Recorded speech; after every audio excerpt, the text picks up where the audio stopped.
Hello, welcome to the PSAT In service. Thank you for attending, even though you didn't really have a choice. We are going to walk through this PowerPoint together, and then at the end you will have some questions that count for your attendance. So be sure you make it all the way through this PowerPoint with my lovely animated voice and answer the questions appropriately, and hopefully you will receive a 100. Some of the questions are going to reference the PSAT testing list, so make sure you have that easily accessible as well. Either digitally or a paper copy is fine. Hopefully you guys know by now that January 26th is the PSAT. It's a Tuesday. You guys will be picking up your test materials on the morning of the test. So make sure you guys are on time, hopefully early that day, so you aren't feeling rushed and confused and start the day off bad, and then you're late and everything gets delayed and you're stressed out. So if you are testing 9th graders, you're going to pick up your materials in the Career Center. If you're testing 10th graders, you're going to pick up your materials in the Media Center. Room 5, that is the back left room in the Media Center. And then if you're testing 11th graders, you're going to pick up your materials in the Lassiter room. So that's the room across from the Media Center. These materials will include 10 test booklets, 10 student documents, and a yellow roster. This roster is going to have students' GTID numbers on it. This GTID number is different than Cobb County ID numbers. It's different than their social security number. It's different than their birthday. This is a number that students most likely do not know, so don't let them just make up a number out of their head. This number is critical in the grading of their PSAT, so make sure they have the correct number from your roster. So we are going to do the pre-administration bubbling on the day of the test this year. This takes about 40 minutes, so that is why it is very critical that you guys are on time, the kids are on time, and we start testing on time. So we have enough time to take the test and everyone doesn't feel rushed and anxious and stressed and off and whatever else you may feel because you're late. So any students in the building should only be the students who are on the lists I have emailed out.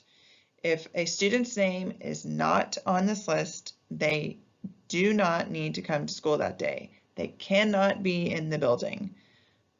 Please reiterate that to them as much as you can.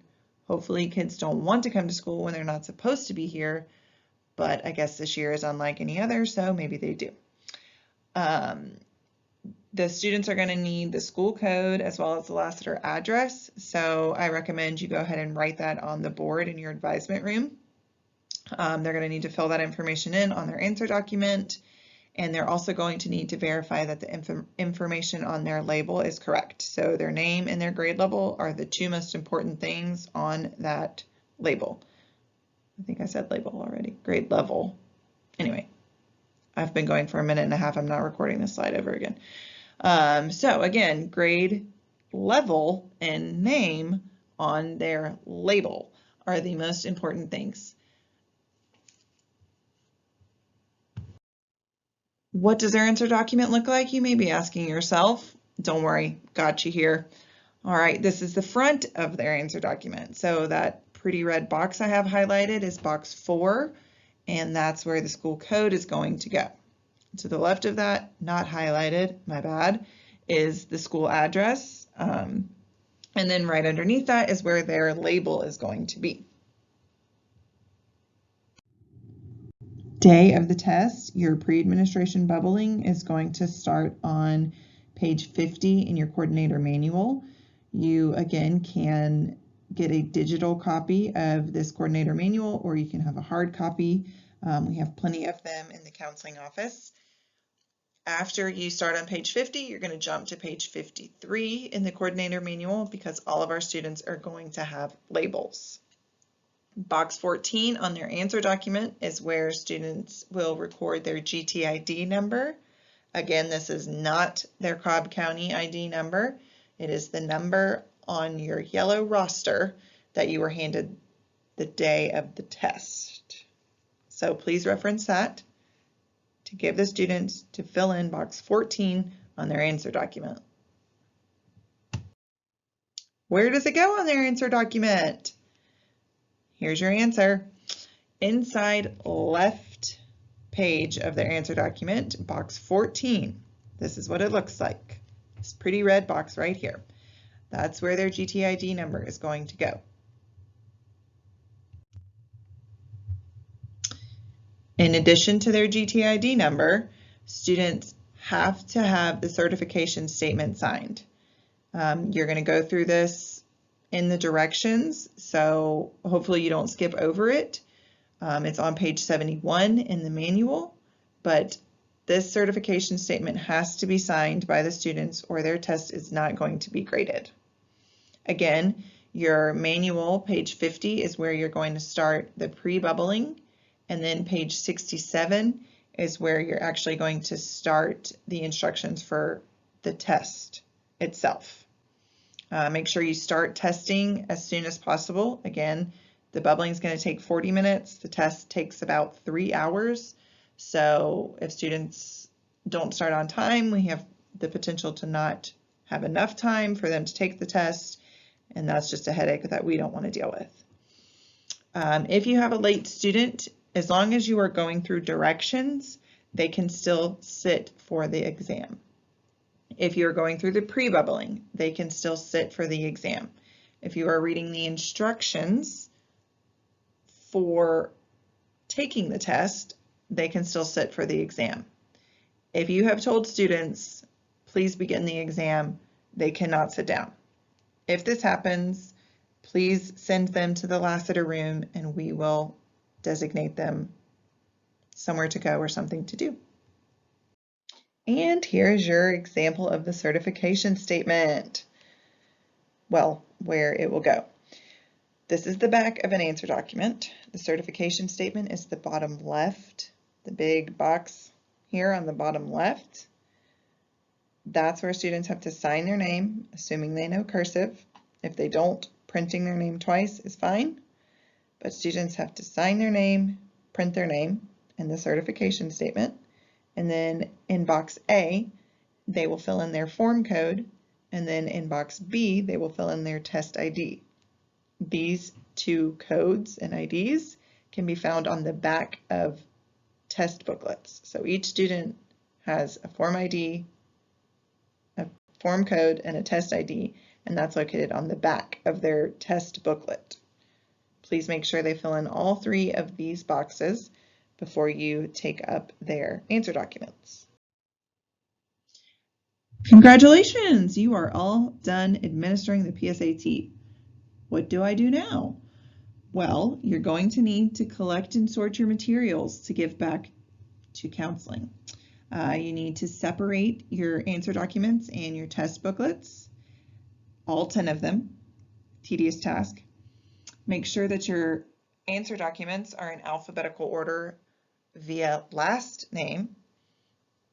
Again, all 10 of them, very tedious.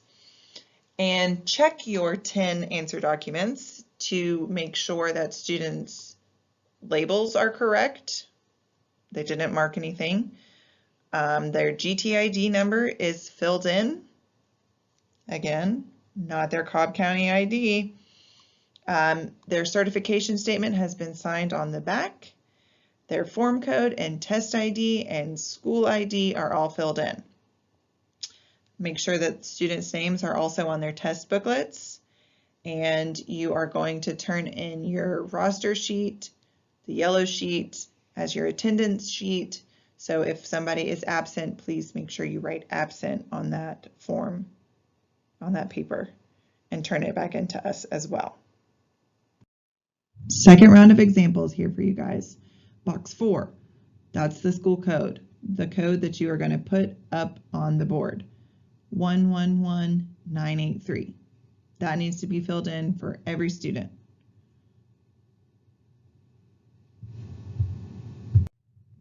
Box 14, inside left of an answer document. This has to be filled in with students' GTID number. For the 13th time, this number is located on your yellow roster. It is not Cobb County ID number. On the back of all 10 answer documents, the students must fill in these 3 boxes.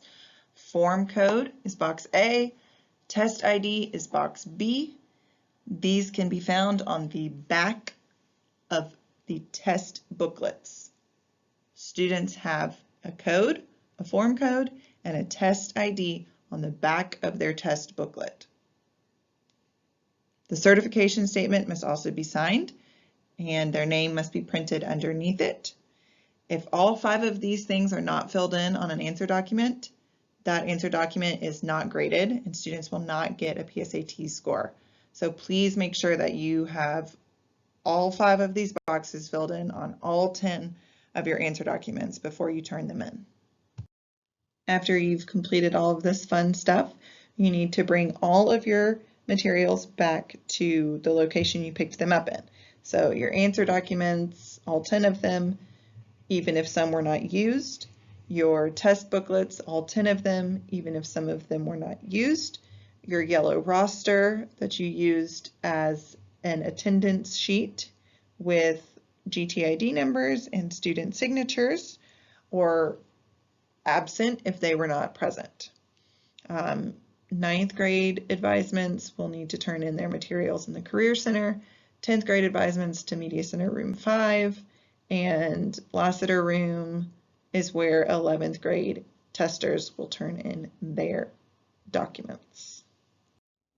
Here are some key facts for you guys. The test is going to take about 3 hours and the pre-bubbling is about 40 minutes. So that's why we want to make sure you guys are staying on task and on time. The buses leave at 12:45, so we need to make sure all of our students who are riding the bus home are finished with the test by then. There's 4 timed sections. There's usually about a 5-minute break in between each section, so make sure that you guys are sticking to the 5-minute breaks, no longer. I would encourage you to read the coordinator manual before test day. The instructions have you jump around and they can be a little wordy. So if you're reading them for the first time on test day, you could potentially get a little confused, which could lead to confusion among your students. Keep your testing material secure. Don't walk out of the room and leave it open for people to copy, steal, or change answers on. If you have any questions, please feel free to email me or you're welcome to stop by my office. Here is a QR code for you guys to scan. This will count as your attendance for the training.